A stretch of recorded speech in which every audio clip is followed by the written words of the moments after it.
So welcome everyone to the Tuesday, July 19th, 2022 Middlesex County Council meeting. I'm going to call this meeting to order, but before I would like to do a land acknowledgement. We acknowledge that the land on which we gather is the traditional territory of the Attawandaron, the Anishinaabe, Haudenosaunee, and Lenapewauk, peoples who have a long-standing relationship to the land, water, and region of southwestern Ontario.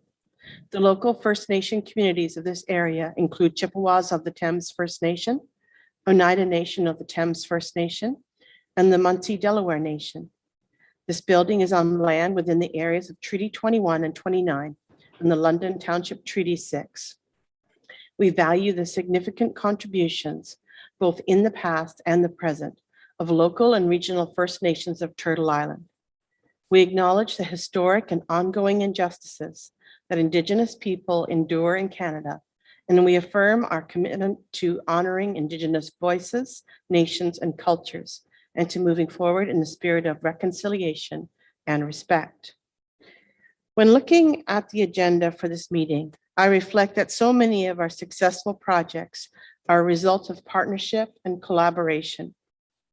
Using this lens, I would like to comment on two issues: childcare and transit. I think it would be safe to say that these two issues have been more affected by the pandemic than many others. However, the increased awareness brought to these areas are starting to reap benefits.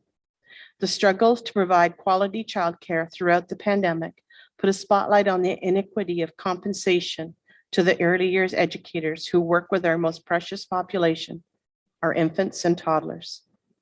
The Canada-wide Early Learning and Childcare Agreement between the province and the federal governments will ultimately be a strong part of our recovery. The following is a quote from the Childcare Resource and Research Unit.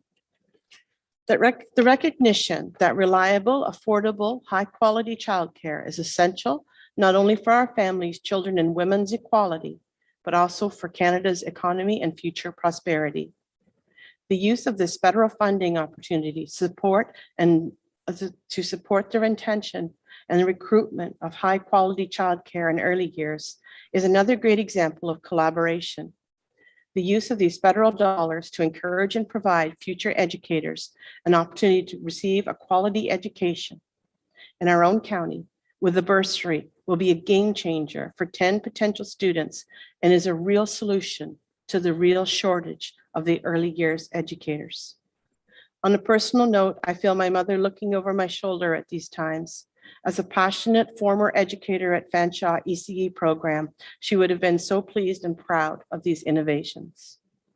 The investment of provincial and now recently federal dollars in our community transportation systems has been welcome and encouraging. We are now at a crucial stage where we can assess what our next steps are.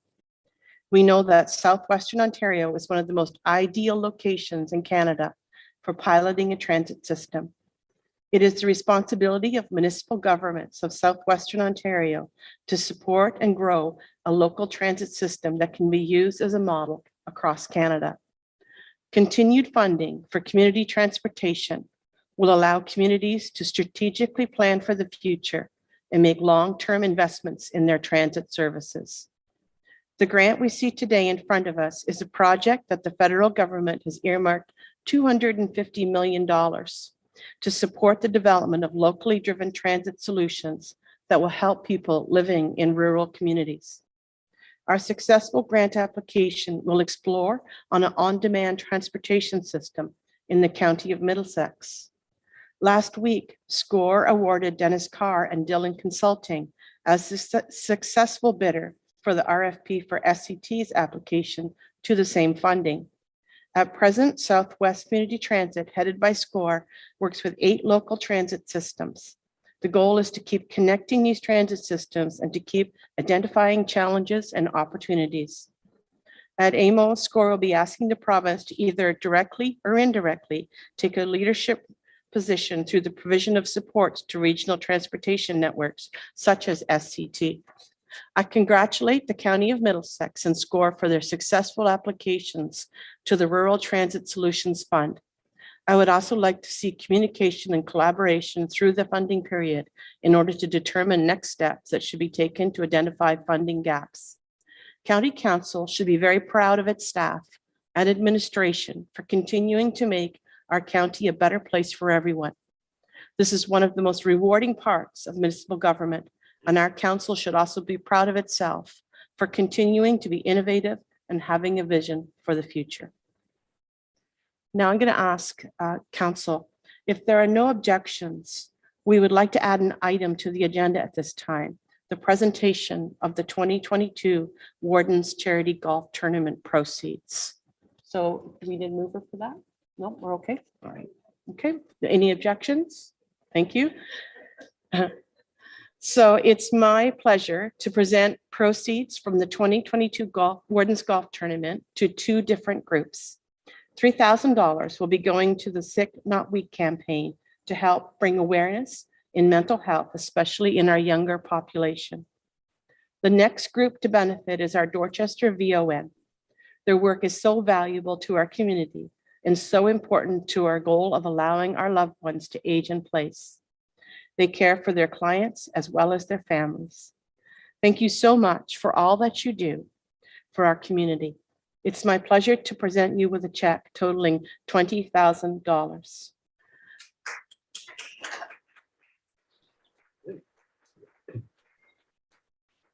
I would also like to thank Marcy Evenich and her team for their hard work in organizing the tournament this year.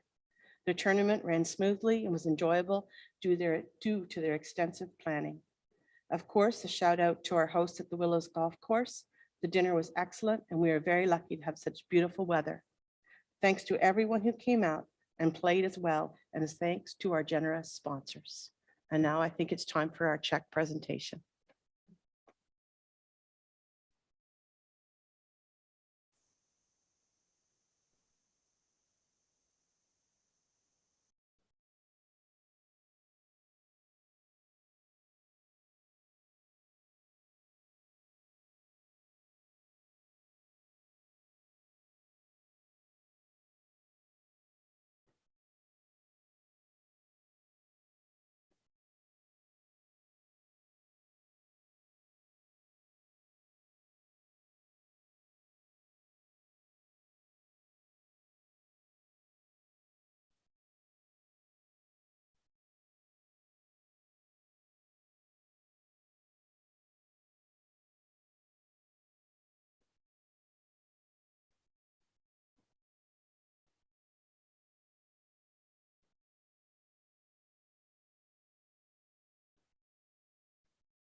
Okay, now I'm going to ask if anyone has a community interest in general nature thereof. Seeing and hearing none. Any business arising from the minutes? Nothing. Minutes of the June 14th, 2022 meeting of County Council. We're looking that they're approved as presented. Mover, Counselor Rob, seconded, Counselor Elliott, all in favor? So moved.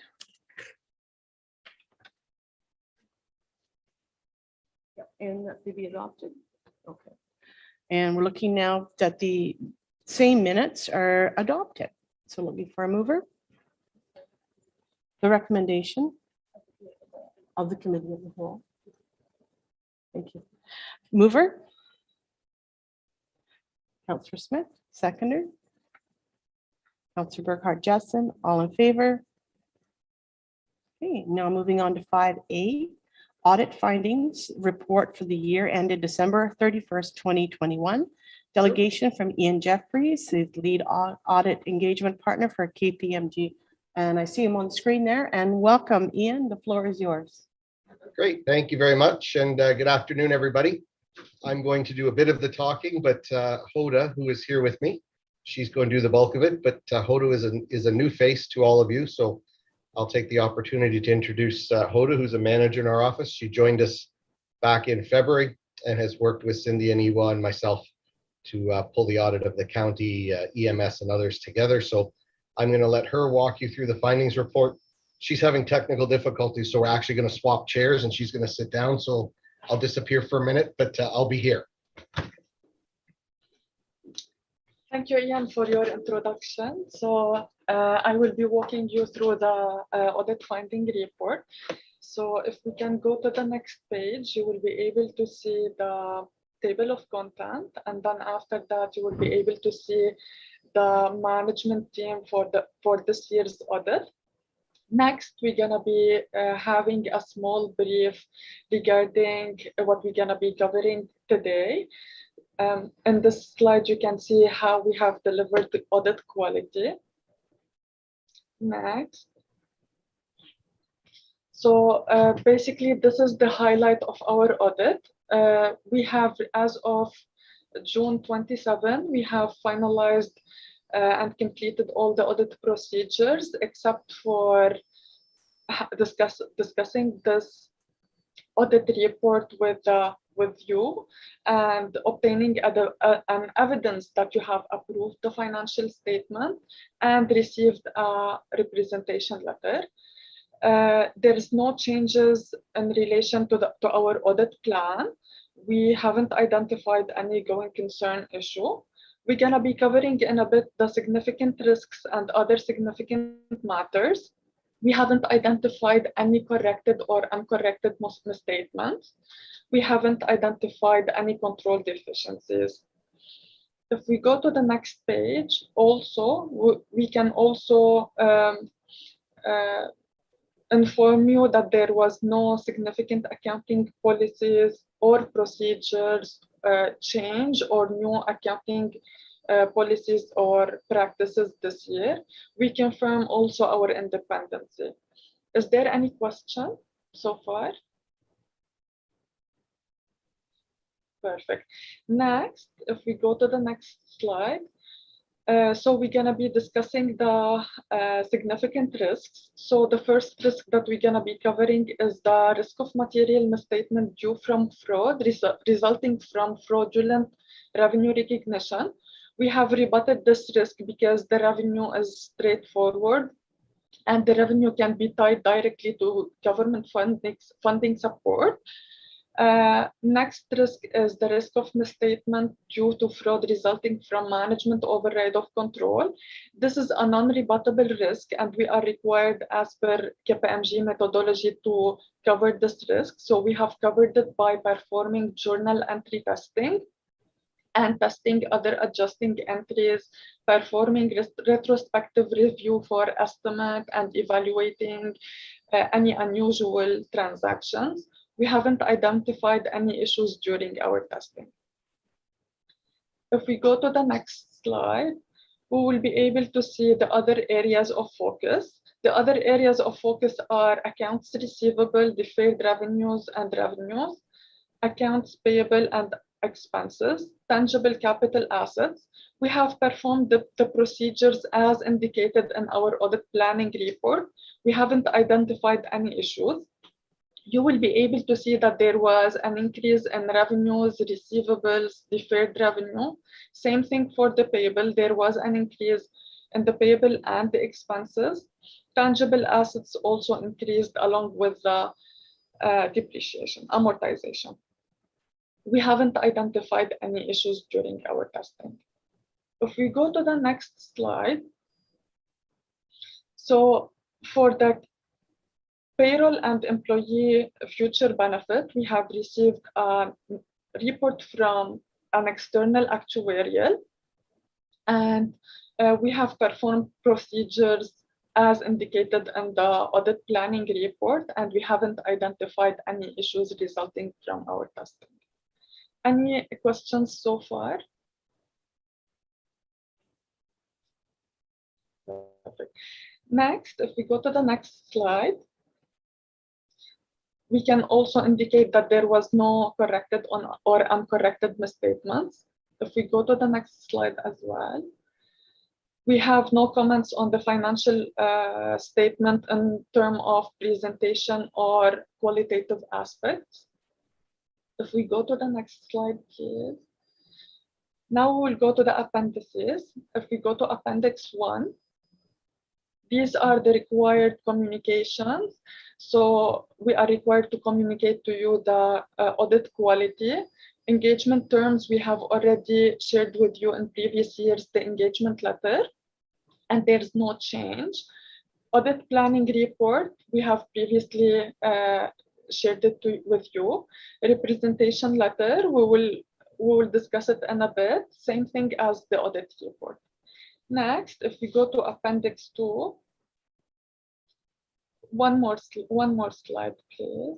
So this is the independent audit report. You can see that it's a clean opinion. So next, if we go now to the representation letter in Appendix 3. So management representation letter also is clean. We haven't identified any misstatements. So you will be able to see that it's a clean representation letter. If we go to the next slide. If we continue to Appendix 4, please. Okay, we have used this year a new technology in our audit. We have used IDEA for the JE testing and some other computer-assisted audit techniques. You can refer to the slide for more details. If we go to Appendix 5, so you will be able also to see the upcoming changes to the audit standard. We have published to our client a briefing documentation regarding these changes. Next, Appendix 6. Finally, you can also refer to these links for more details about the audit and assurance insights. Is there any question?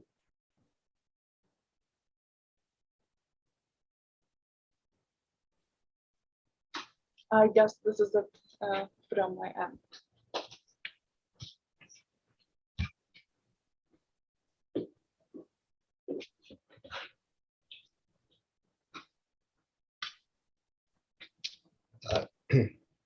So with that, Madam Warden, if there's anything else from council in terms of our audit findings report, we'd be happy to answer any questions anyone has. But that concludes the presentation of our report. Thank you, Ian, and thank you, Hoda. Council, any questions regarding this report? Okay, thank you very much. So hearing and seeing none, we do have a recommendation that the audit findings report for the year ended December 31st, 2021 be received for information. Councillor DeVitt, seconded by Councillor Vanderheyden. All in favor? So moved. Any inquiries or notices of motion? No reports. Moving on to new business, 8A. So we have a request for proposals, Middlesex County Information Technology Service Delivery Review and Strategic Plan. And this report is from Chris Bailey, the Director of Information and Technology Services. So whenever you're ready, Chris. Thank you, Warden. Through you to Council, as part of intake 3 of the Municipal Modernization Program, The ITS department submitted a third-party review stream application regarding an IT service delivery review and strategic plan. On January 25th, 2022, Warden Warwick received notice from Minister Clark that the project had been approved, and the county received up to $81,400 for the independent third-party review. The motivation for this project is provide a comprehensive assessment of the current information technology services within Middlesex County. Service delivery review will provide actionable recommendations to ensure efficient, effective, and sustainable IT service delivery. The strategic plan will help staff make informed decisions, ensure consistency in decision-making, provide a long-term step-by-step guide for future improvements, and deliver a formal process for documenting and prioritizing ITS projects. Cost savings and efficiencies will be achieved through strategic decision-making. It will help manage current and future technology services. The plan will also focus on investments in shared municipal business systems to deliver value and reduce costs. It will include a risk assessment and a security risk assessment and a best practice review of IT infrastructure, operations, and staffing. The request for proposal ITS 2022-001 was posted to bids and tenders with proposals accepted up until noon on Tuesday, June 28th. The county received 8 proposals total that met the requirements. Each was reviewed by the evaluation committee based on the mandatory and rated requirements, which included scope of work, municipal modernization funding requirements, experience and qualifications, and the pricing model. After review, the evaluation committee determined that Blackline Consulting was the successful respondent of the RFP. The total cost of the proposal submitted by Blackline was for an amount of $79,302 before taxes, and this amount falls within the funds received as part of the municipal modernization program. The recommendations are that the proposal submitted by Blackline Consulting for the preparation of the service delivery review and strategic plan be approved, and that the Director of Information Technology Services be authorized to negotiate and execute an agreement to the satisfaction of the county barrister and solicitor between Blackline Consulting and the County of Middlesex as per the terms of RFP number ITS 2022-001 in the amount of $79,302 before taxes. And I'd be happy to answer any questions. Thank you, Chris. Any questions regarding this? Oh, seeing none, then I'm going to ask to look for, sorry, missed my page again. Back to the screen. Looking for recommendation that be approved and also that the Director of Information Technology Services be authorized to negotiate and execute an agreement as he was read earlier. So looking for a mover. Okay, Councillor Mayhew, seconded by Councillor Brennan. All in favor? So moved. And now moving on to the Middlesex County Early Childhood Education Bursary. Before we do that, I just want to say thank you to Cindy and Joe for their work, but also to acknowledge that Kathy Burkhardt-Jessen brought this to our attention through an email. Noting that our neighboring counties of Bruce, Huron, and Oxford had started something similar. So I was really pleased to see that we were able to follow along. So thank you again. All right, so Cindy or Joe? I think it's me. Joe's red light is on. Yep. So it's good. Perfect. Thank you. And through the warden to council, the county's Children's Services Department is excited to partner with Fanshawe College to bring 10 students living in Middlesex County, excuse me, a bursary providing funds for tuition and books. Through the Early Childhood Workforce Funding Agreement, which was provided as a one-time 100% provincially funded program to support the retention and recruitment of high-quality childcare and early years workforce. The bursary was created to combat the growing need in the registered early childhood educators in the county. Some of the licensed childcare centers have not been able to fully open all rooms due to the lack of staffing. This is becoming a critical issue for some of our centers. The county will continue to work with the City of London as our service system manager to create new and recreate successful programs which will support the growing need for the registered ECEs. Thank you. Cindy and I would be happy to answer any questions. Thank you. Any questions? Councillor Burkhardt-Jessen. Thank you, and through the warden. I don't really have a question, but more or less a comment. And I want to echo what the warden said to Cindy and Joe, to thank you for moving so quickly on this. It would be time sensitive since the school year is right around the corner. But also in your conversations with the City of London, the appreciation working with them to make sure that this could happen. I think, Joe, your report summed it up quite well, how it will benefit, our providers and then families in the long run. So thank you very much. Yep. Any other comments? Okay, then we have two recommendations. First, to authorize and approve the agreement, and the second to authorize the warden and the clerk to execute the agreement. So mover, Kathy Burkhart Jessen, Councillor Jessen, seconded by Councillor Elliott. All in favor? So moved. Now moving on to the Canada Middlesex County Permanent Public Transit Program, Rural Transit Solutions Fund, grant agreement for transportation needs assessment study for Middlesex County, Ontario, exploring on-demand transportation. And this is a report from Cindy Howard, General Manager of Finance and Community Services, County Treasurer, and Cara Finn, Director of Economic Development and Tourism. So who would like to speak to this? Whose red light is on? Okay, Cindy.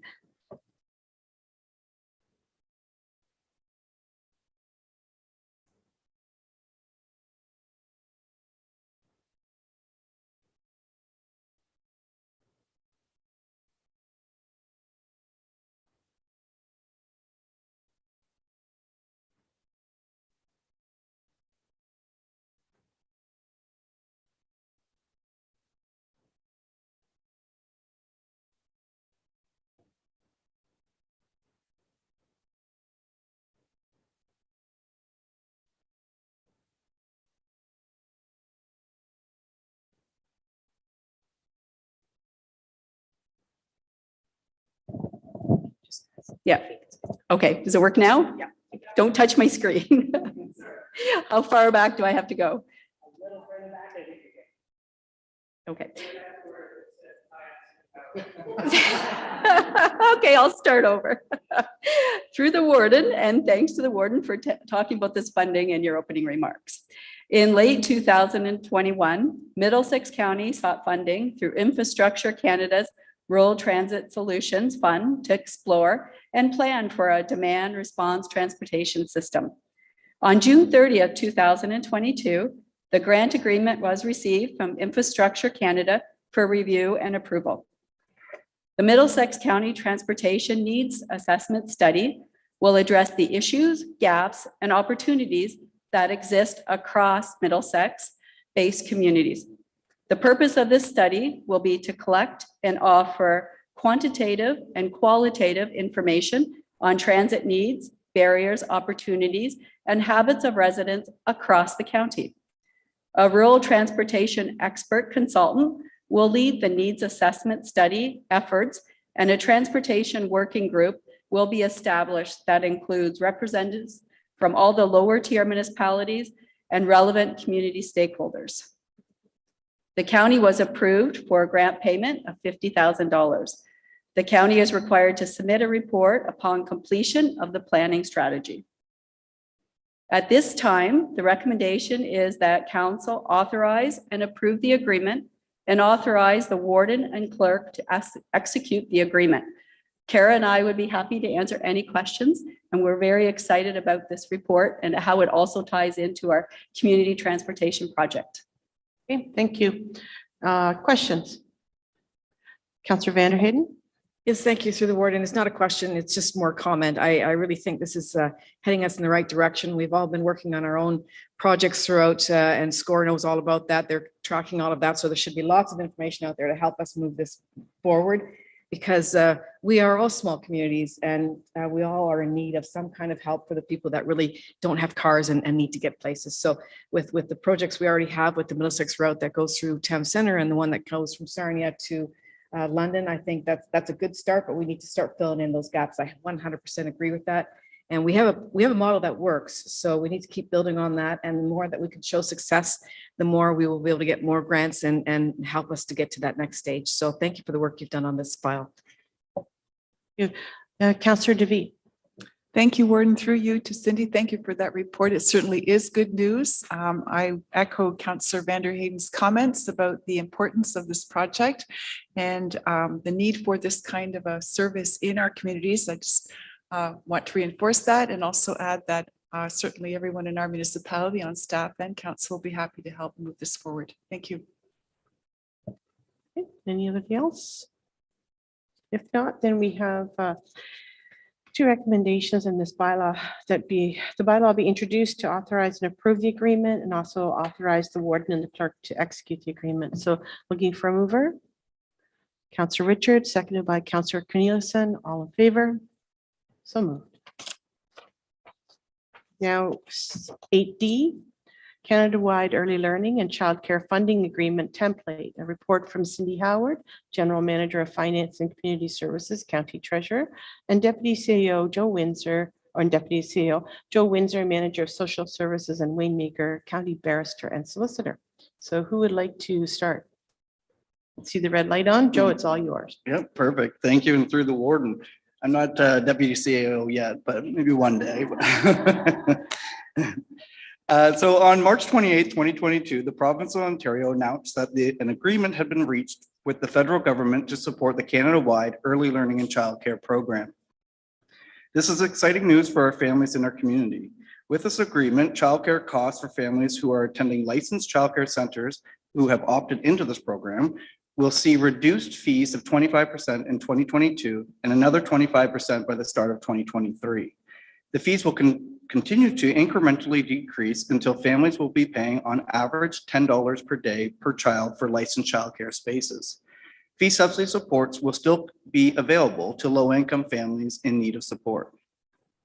Also with this new agreement, registered early childhood educators will see an incremental increase to their wages up to $24 as of 2026. That amount does include the $2 wage enhancement grant. The County Children's Services Department is working closely with the City of London as our service system manager to ensure all centers have the information and supports to complete the necessary applications and financial reporting. This has been a very collaborative approach, and the county has been involved in a number of provincial meetings with other service system managers as well. Centers have until September 1st, 2022 to declare their intent to opt into this program. All applications will be required to be completed by the end of September 2022. Once centers have provided all the required documents to the county staff, required to the county staff, we'll review the applications to determine eligibility. Once a center has been deemed eligible, we will work quickly to ensure the 25% rebate for all families will be issued out as soon as possible.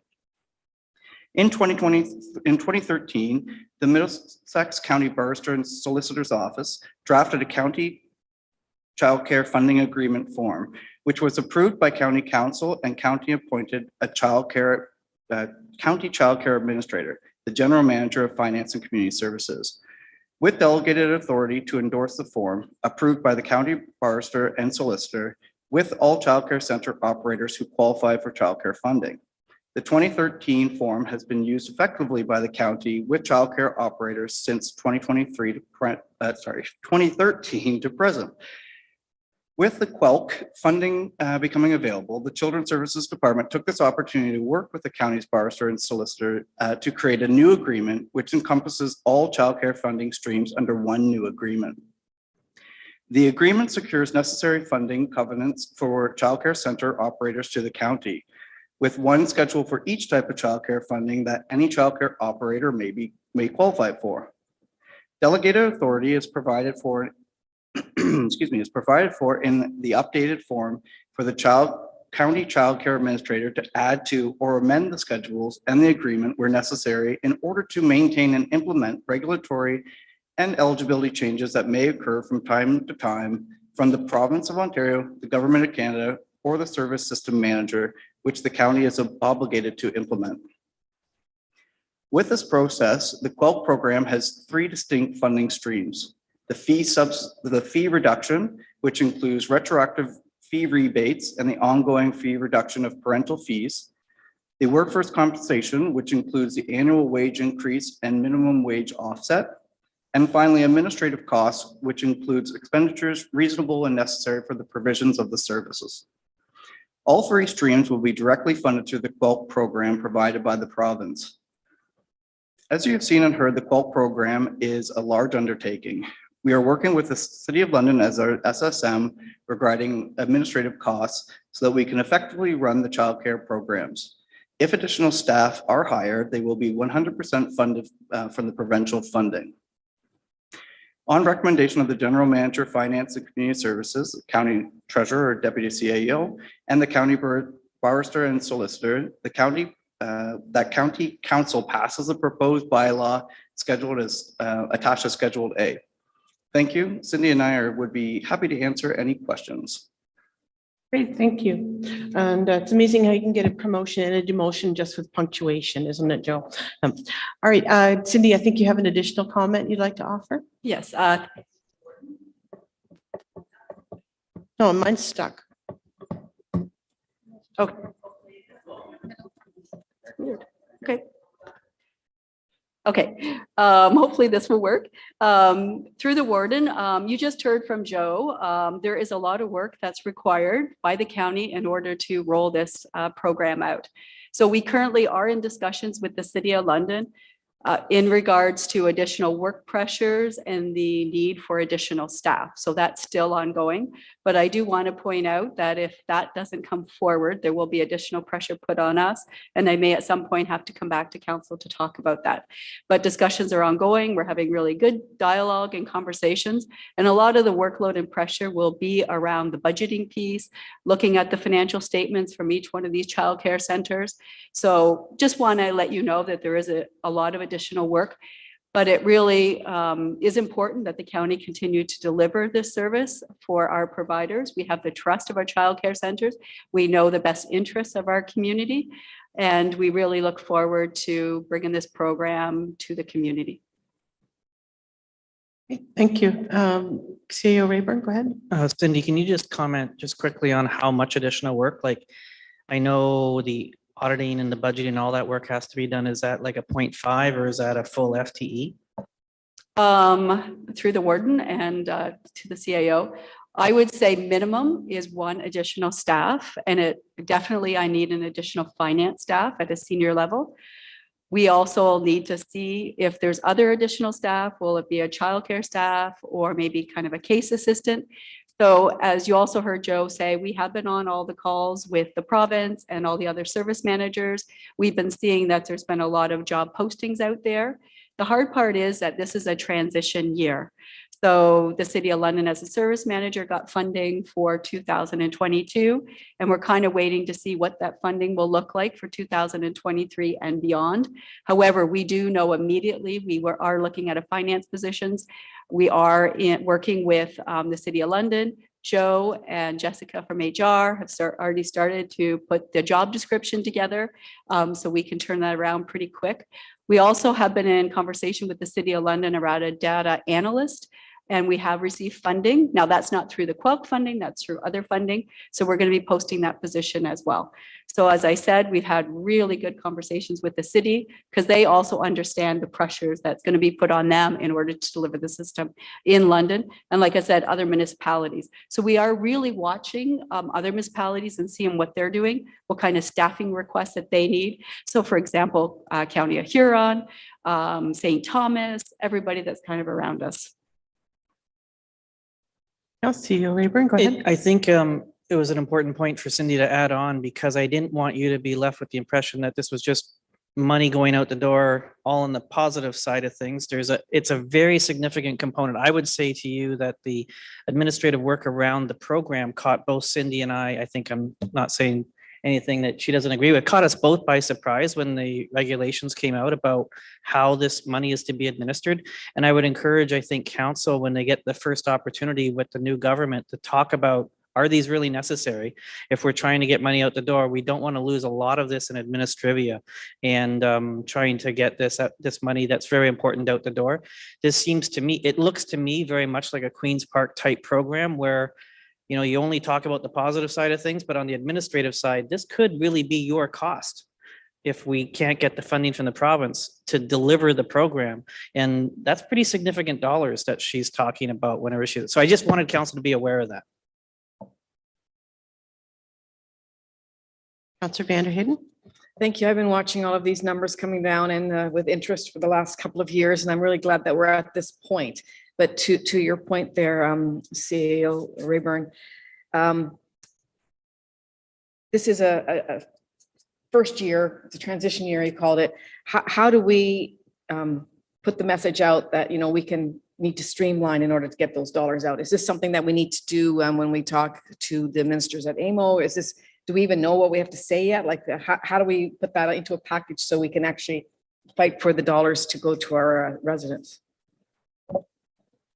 CEO Rayburn. I think you start by we're going to have a couple sessions with the new council and also with our MPPs and talking to them about, there's no sense in us going through the Ministry of Municipal Affairs to get all this modernization money to get rid of red tape and then to have more red tape thrown on top of these. Quite frankly, this is a fantastic program, but whenever I saw what was required to deliver it, I went, whoa, we're putting a lot of money out here with high administrative costs. So I think we have AMO as an opportunity. We have other caucus opportunities, but I think the first place is to talk to our local MPs about, this is not necessarily the best example of how programs should be delivered when you create this type of administrative cost. And it's not just us. I mean, that's across the province where we're going to be doing these types of efforts. And it's hard for us because it's a whole new area. And so, like you said, it's a first year program.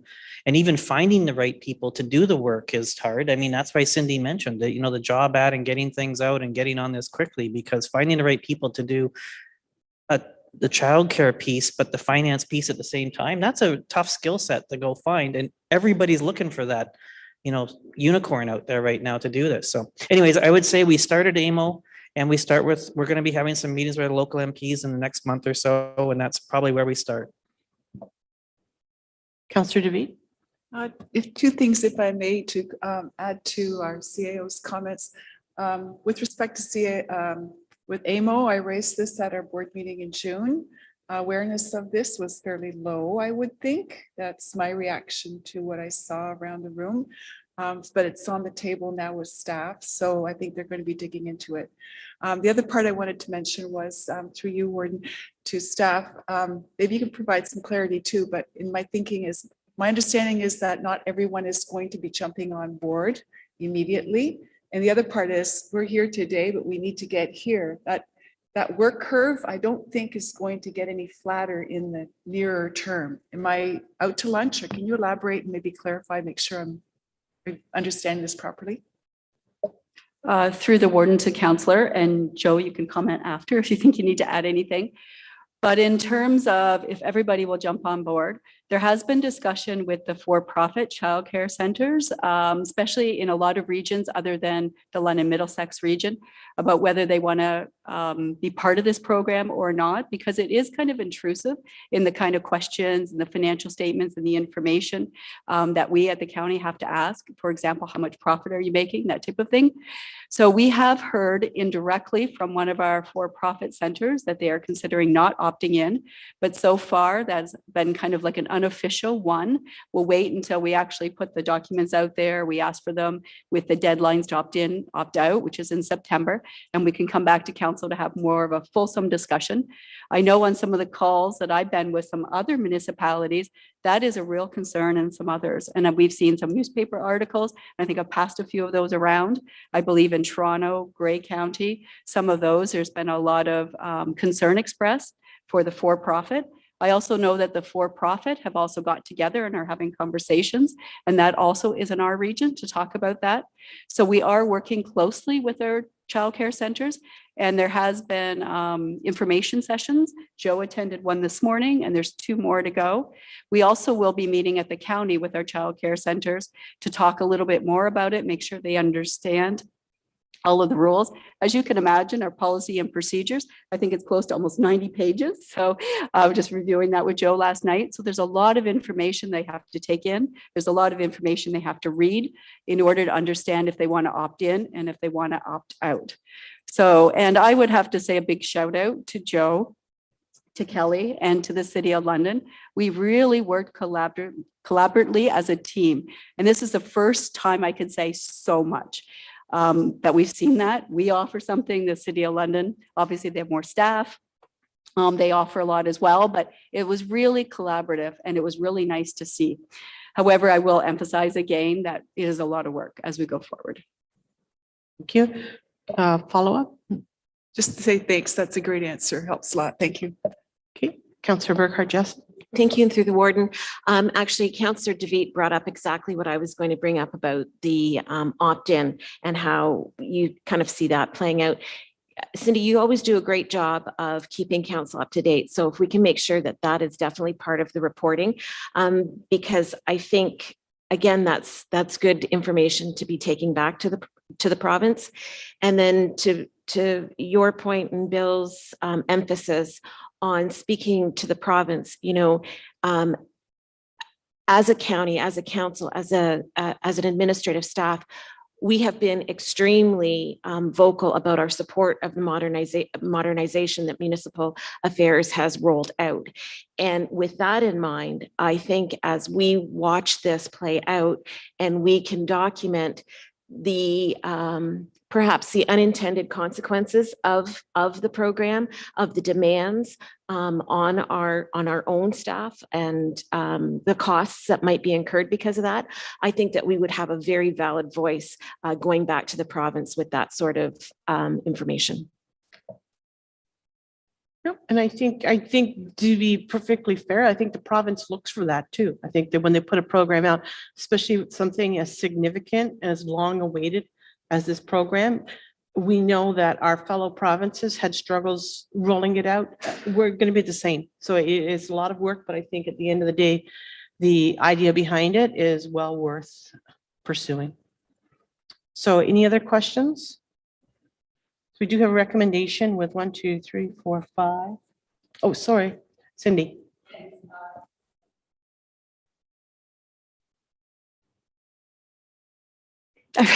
Jesus is going to do it to me all day. We also need to think about, obviously, when we get to the roughly $10 a day, we will see pressure put onto our system. So when you're looking at going to AMO and having conversations with MPPs, we need to think about that as well and getting additional childcare spaces in our community. So something for you to think about. Great, thank you.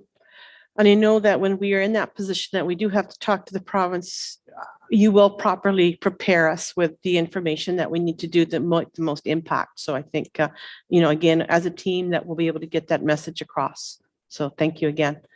So we have a recommendation that has 1, 2, 3, 4, 5 different provisions. Looking for a mover? Councillor DeVete, seconder, Councillor Elliott, all in favor? So moved. Any councillors' comments? Oh, look, we got hands everywhere. I'm going to go this way. I'm going to go John and then Kathy and then Joanne. So John, whenever you're ready. Thank you, Madam Warden. It's just an announcement coming up through the Western Fair. The induction into the Middlesex Agricultural Hall of Fame is coming up on August the 7th at Coldstream Community Center at 1 o'clock in the afternoon. It's a Sunday. Tickets are available through Hugh Fletcher at 519-666-1572. They're about $10 a piece. This year's inductees are Craig and Mara Connell from the Delaware area, Sid and Jean Greenberg for their Starting of Sari program, which is a neighbor of mine, Tom Robson, a longtime London Township resident, Peter Johnson from Lucan area, and Donald Walters from East Williams. So if anybody's interested, give Hugh a call. And those are the inductees to the Agricultural Hall of Fame for this year. Thank you. Thank you. Councillor Burkhardt Jessen. Okay, thank you, Warden. So quite often during councillor comments, we take the opportunity to acknowledge great feats by residents in our communities. And today, I would like to share really world-breaking record news that happened out of Sealster Farms on the weekend. Bulldog Hanover broke 146. For anybody that knows horse racing and standardbred, that is incredibly fast. He raced at Meadowlands on the weekend and ran the race in 1 minute, 45.4 seconds. And that is a world record. And that horse stands at Sealster Farms in Lucan. It's owned by local residents. And, you know, who knows when that feat would be broken, but it's in Middlesex County and Lucan-Biddulph. We have a world record holder. So congratulations to Sealster Farms and Hanover Farms. That's excellent. And we know that it's surprising how many people don't realize this, but we are the hub for racing in North America. This area has very good tracks, very good breeders, and obviously the results are being proven. Councillor Vanderheyden, did you have a comment? Yes, please. Those are great announcements there, both of you. I just wanted to thank the library, Lindsay and your group, and everyone that was out last Thursday, I think it was, and Warden Warwick came out as well. And it was just a really great event to welcome Ukrainian residents to our communities. And I have to say the night flowed perfectly. They were so excited with the information they received, and they were all given personal attention to help them feel welcome in our community. It was a fantastic evening, and that's exactly the kind of thing that we as a welcoming community need to do. And I know that they will be in the library. I've heard that they're in the library almost every day now, so this is a good thing. But the fact that we made them feel comfortable and gave them the information that they require to move forward as residents of our county, I think that was excellent. So thank you. And I'll second those remarks. It was very well organized. And again, thanks to Joe for spending the evening talking about what the County of Middlesex offers people in this position. So it was great to see so many people show up for it. It was very well attended, and we saw the Ukrainian residents being able to visit with each other and sit down at the library and chat. And it was just a very nice evening all around. So thank you again for Strathroy Library and Strathroy for hosting that. Any other comments? So moving on to bylaws, and we have 10A through 10G. Now, I shouldn't have to say this, but you know that you are allowed to talk about them individually. So I'm going to ask if there's anybody that would like to pull a bylaw out for discussion. Councillor Corneliuson? Yes, I'd like to pull out bylaw 7182 10B B? or 10A, sorry, 10A, Okay. my mistake. Sorry. I'm good with any of them, so. I'm we're alphabetically challenged. Okay, so we're going to go 7182, a bylaw to adopt amendment number 3 to the County of Middlesex official plans separately. Okay, and then we have anything else that wishes to be drawn out? Oh, so I suggest for the sake of it, we'll go through 10B to 10G. Yeah. Go ahead, Councillor Vanderheyden, you've got a comment? Yes, please. Just have a question on 10G. Yep. Should we pull that one out to the very end, or is that because? I think that's a wise discussion. We don't want to have to Thank you. duplicate that one again. So looking now, 10B, 10C, 10D, 10E, 10F. So everybody all right with those ones together? So we're looking for now a reading for first and second for those ones that we've just named. Councillor Burkhart Jessen, seconded by Councillor Elliott. All in favor? Okay. So 10A 7182, a bylaw to adopt number 3 to County of Middlesex official plan. Comments? You were talking. Were you chewing gum? All right, then. I'll repeat it then. Number 10 AB 7182, a bylaw to adopt amendment number 3 to County of Middlesex official plan. So I suggest that if we want to discuss this openly, we need to have a motion to get it on the floor. So I would say that we would need a motion to get those readings discussed. Yeah, okay. Councillor Smith, seconded by Councillor Ropp. All in favor? Okay, so now we're open to discussing that bylaw. Thank you, Madam Warden. My motion would be to amend the bylaw to read that the creation of farm parcels of less than 40 hectares shall not be permitted.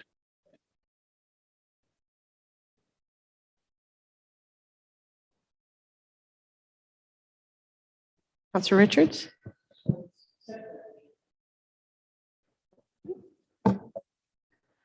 Any other comments? Madam So- Warden, I was just, oh, sorry, you're going to call the question, aren't you? But go ahead if you have a comment. I just think at some point it might be helpful, just so everybody is clear on everything we're voting on here, that we walk through sort of the process with first and second readings and third reading. So we're all clear about administrative process, because usually the day after is when we answer those questions, and I'd rather do it today if that's okay. So maybe if Marcy just had, like, Adrian's put his intent there to do, if we could just have like 2 minutes to explain the process to do what Adrian's described, then that would be great. Okay, thank you, Bill. So we've had first and second reading, so it's on the floor. An amendment to the bylaw is in order after second reading. Of course, there could be a motion to make an amendment. That would be seconded. And then if that were to pass, there would need to be third and final reading as well of the bylaw. Is that causing confusion? And maybe you want to also remind everybody about the difference between recorded votes and weighted votes and regular votes at this time too. Yes, a recorded vote would just be to record how everyone voted. A weighted vote would invoke the weighting system that we have. So it would, I can read out the numbers of votes everyone has, but it would invoke our weighted bylaw. Councillor Burkhart Jessen. Thank you. Can you just confirm what it was that Councillor Smith moved? And Councillor Cornelius, can you just repeat what the motion was? Because it was a little muffled to me. So Councillor Smith moved first and second reading of the bylaw to get it onto the table so we could discuss it. Is that your intention? My intention was with the motion I made, I believe that was to move the first and second reading, which was then seconded and then voted on, is what I thought. And now I guess we're dealing with the third reading. Is that what's going on? That's exactly right. Yeah. So what you moved and seconded was, or it was moved and seconded was the first and second reading to get it on the table. And now, so what we're dealing with is an amendment before the third reading so you kind of said it right. Councillor Brennan. Just to be clear, when we're voting, is this going to be a weighted vote then? Beg pardon? Only if you call it. Like anybody could call a recorded vote or a weighted vote at any point. And at that point in time, then that comes into action. So it's whenever, whether we can discuss things or you can start with that, it's council's prerogative. I would request that it be a weighted vote. Okay, noted.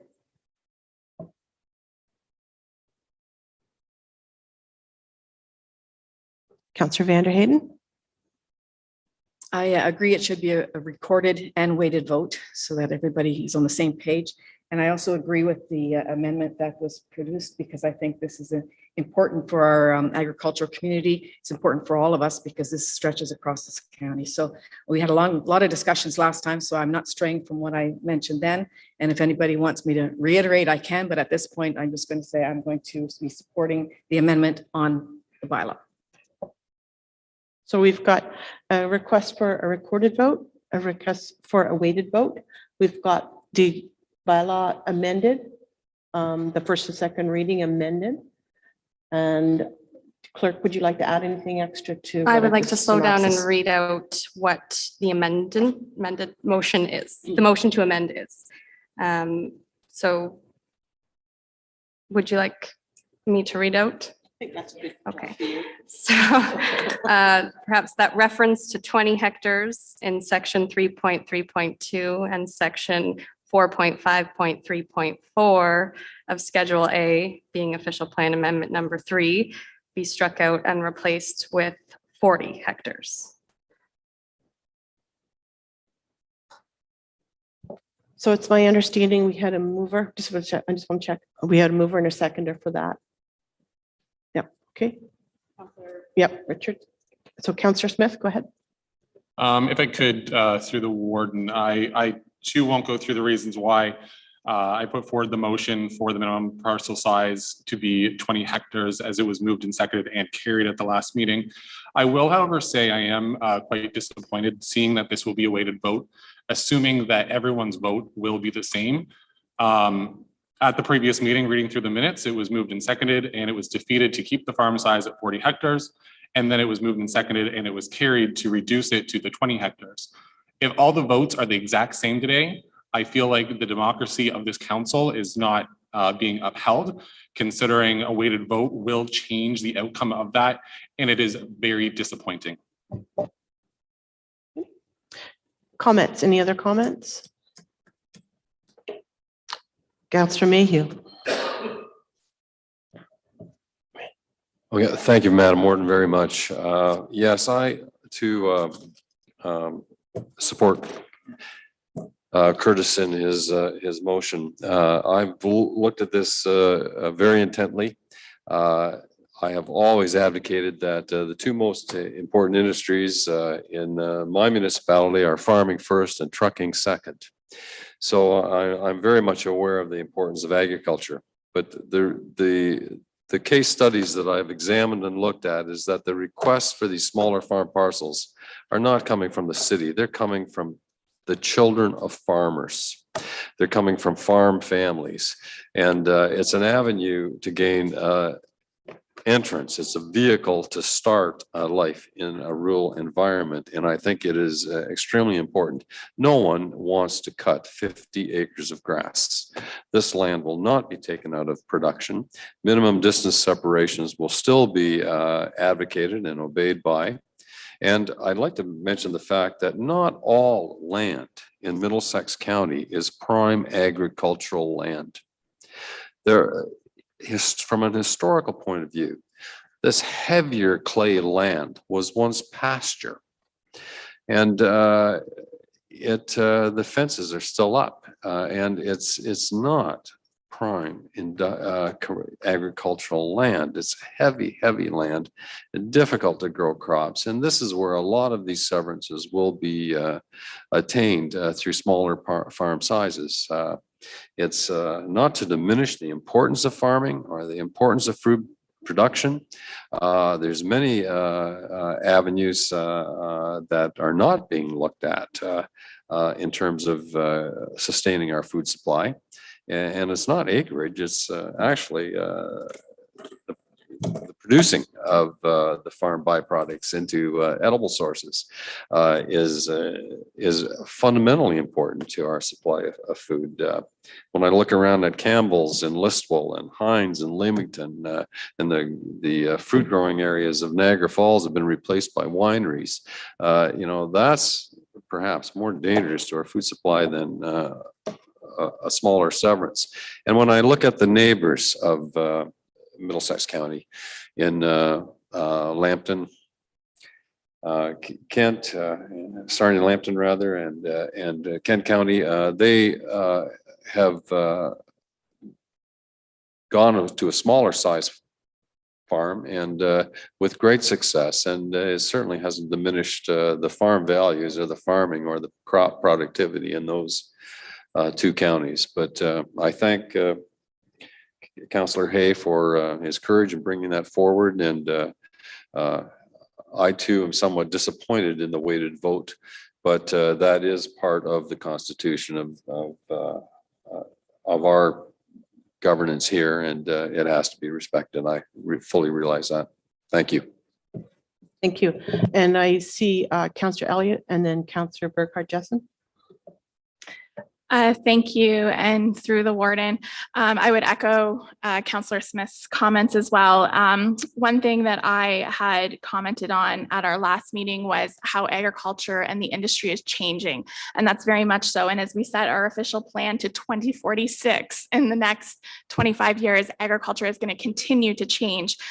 Crispin Colvin, our director of the Ontario Federation of Agriculture, was actually quoted in various articles, including the Globe and Mail today, where they highlighted the weather conditions and the drought that we're experiencing and how the impacts of climate change that we're seeing now are going to impact how we farm over the next even 5, 10, 20 years. And as we as leaders in our communities around the horseshoe in our agricultural industry, we need to look at the policies and the processes that we have to be able to adapt as the industry changes. I'll use a few examples I went through. Whitecrest Mushrooms is a nationally known farm, and we're very proud to have in Thames Center. They sit on 60 acres. They produce mushrooms nationally, fruit orchard, chickens. They have 2 kiwi plantations on their property. Bowring Goat Farm in Middlesex Center. You can buy their goat cheese across Canada. They farm on 30 acres. Appleland, a huge tourism spot in Thames Center, 50 acres. Hemans, 70 acres. Edible Acres in another Thames Center farm is a certified organic farm. They farm on 12 acres. Middlesex Day Lavender Farms were specifically mentioned. Deep Purple Lavender Farm farms their entire lavender farm on 3 acres. So our landscape of agriculture is changing, and I believe that we really need to show leadership and to adapt as agriculture is changing, to adapt our policies and procedures. And I think it's also just important to note, and I'll wrap up in the fact that, you know, each municipality around the table here can set their own farm parcels. Setting it here just opens it up for further discussion. But if this is something in your municipality you absolutely don't agree with, you can choose that in your own official plans. Thank you. Councillor Burkhardt-Jessup. Thank you. And through the warden, I won't repeat a lot of the comments that have been made. I think that Councillor Elliott spoke to a number of points I was going to bring up, but I do want to speak to our neighbors. When we look to our neighboring communities, we see them progressively moving in the direction of the smaller farm parcels. And it does concern me that this plan is until 2046, and it will hand tie us in a way not to be progressive and not to look at innovation. Councillor Elliott, I think, just provided a handful of examples of smaller farm parcels, and these are successful ventures, and there can be more of this. And as she closed up, of course, each municipality can make their official plan to answer to how they is best for their own community, which I think is key. And I just want to say, from an economic development standpoint, I think that this marries the two together if we go with the option of creating the smaller farm parcels. And I can see Middlesex County continue to be a leader in agriculture. I don't think anybody around the horseshoe, by making this change, diminishes the agricultural community. I think we all understand the importance of agriculture in our community, and we all just want it, from my perspective, I want to look at it progressively and how we can continue to move when it's 2022, 2030, 2046. Councillor Robb. Thank you, Warden. Through you, I do agree with what's been said here, but also I'm feeling that we're losing so many good aspects of this official plan. It's such a great plan going forward. And I think we're all sitting here. I have nothing but respect for each opinion on this, because there is both sides to this that have their merits. And honestly, I don't think any of us are going to change our minds. So I think we need to move forward with this vote and get it done. And let's get this official plan in place so that we can move forward. So. Thank you. And I think, speaking as somebody who was on a lot of the planning sessions with the director of planning, I think the intention was not to try and take our farmers that are, harvesting beans and corn and other big field crops out of commission. It was to allow for flexibility. And I just want everyone to keep that in mind over the next 4 or 5 years to see how the trends go, because we know the OFA has started to recognize the smaller operations. And I think more visionary counties other than ours have seen that already. And I agree with Councillor Rupp. I think, a discussion is a discussion. At the end of the day, it comes down to votes and we move on. But I think the discussion has been valuable. I think the awareness that it brings to the table is valuable. And obviously it's something that it needs to be watched. and I think considered through everyone's municipalities and especially at the county level. Okay, so any other comments before I close off? Councillor DeVee. Without reiterating all the points that have been raised, the only thing I'd like to highlight is the fact that I guess can you hear? Louder, sorry. I don't want to repeat everything that has been said. I'm just wanting to add one more comment or observation, and that is in our municipality, we have a significant number of parcels that are between 20 and 80 acres, and they are not being converted to farms. In fact, they're being converted to residences. And there's absolutely no intent here to stymie innovative and creative ideas. In fact, we have even wedding venues that are opening up on smaller parcels and that kind of thing. So economic development is key. I'm not sure that we need to create a greater inventory when you look at large and small parcels. I'm not convinced that the parcels aren't there for those who want to purchase them in all of our municipalities. Creating new small parcels, though, is my concern. Thank you.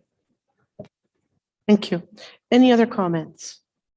So before we get to the actual voting part, because if you're like me, short-term memory is the first thing to go. We're going to have the clerk reread exactly what we're voting on.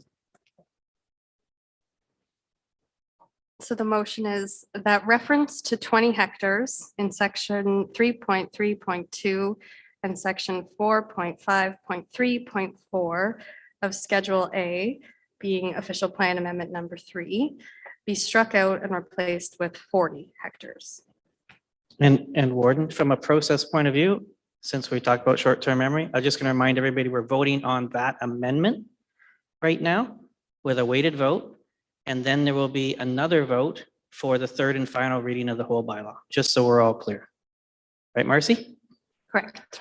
Okay. Is there a drum roll? Don't we have a drum roll? For No, this? there's just a reading of the, Marcy's going to read out the names and then we'll go from there. Okay. Each counselor for their vote in alphabetical order, starting with Counselor Brennan. Can you speak into your microphone? I support the motion. Thank you. Counselor Burkhart Justin. No. Counselor Cornelison. Yes.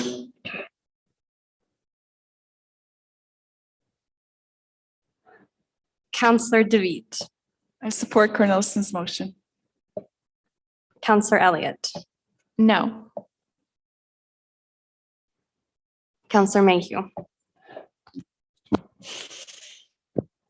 Counselor Richards. Counselor Robb. No. Counselor Smith. No. Counselor Vanderhayden. I support the amendment. Warden Warwick. Opposed?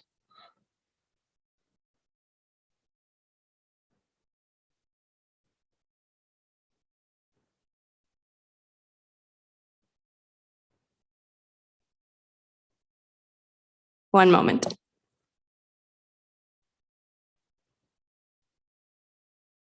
What we'll do is, if I can say, we'll just take a 5-minute recess and then we'll announce the result. So you got it? Okay. I believe so, Then, yes. unless you need a 5-minute recess, we're going to stay with it. So Marcy, go ahead. So that motion is carried 32 to 25. 32 to 25. So moving on.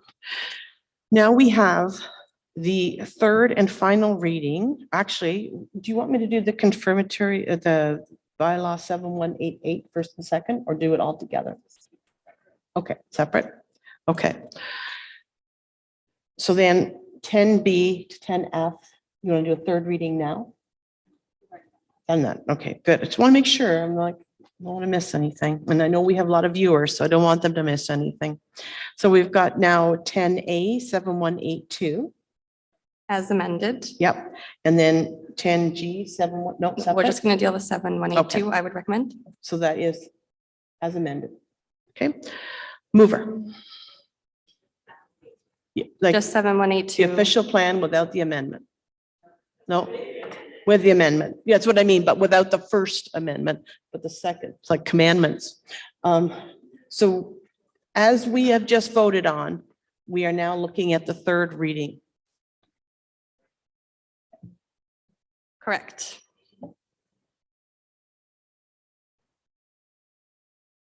And I think it's just this is just a regular vote. Is that, we just did a weighted and recorded vote on the amendment, but it hasn't been called for a recorded and weighted vote on the third. Is that correct? That's correct. Yeah. Okay. Before we move on, here's your chance to shine. Do you want to have a recorded vote and a weighted vote for this one? Councillor Vanderhayden. I think to keep it consistent, that makes sense. Sorry? It makes sense to keep it consistent. We did that on the first vote. We did on the second one, so it's clear. Thank you. I just heard a lot of S's there, so I wasn't sure. Okay. So I'm going to let Marcy go ahead and read through.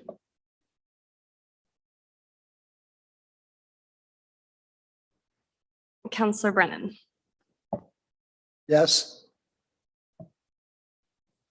Councillor Burkhart Jessen, Yes. Councillor Cornelison, Yes. Councillor DeVitt, Yes. Councillor Elliott, Yes.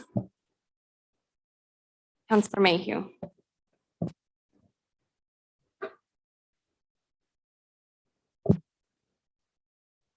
and that was a yes, Councillor Mayhew.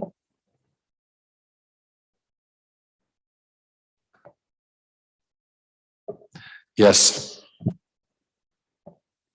Councillor Richards,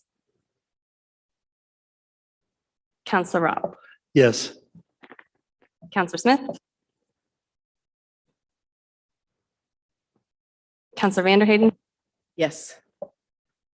and Warden Warwick. And that's carried. So moved. Okay. So that's that done. Dirk, you can put that one to bed. All right. And now moving on to 10G. Oh, we did, apparently, you just told me we did it.